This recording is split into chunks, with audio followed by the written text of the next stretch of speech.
كفتة الفراخ بطريقة مميزة وتتبيلة خطيرة هتودي الطعم في حتة تانية خالص.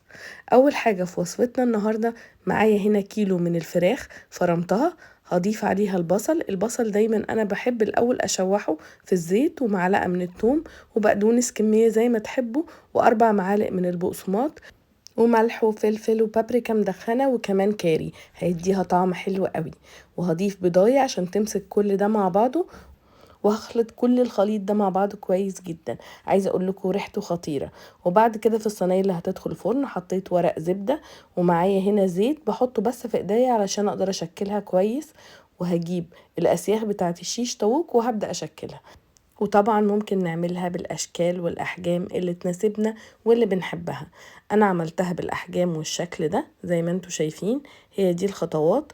وبعد كده هحطها كلها في الصينية، هعملها كلها وهدخلها الفرن على درجة حرارة 180 رف وسط لحد ما تستوي كويس جدا.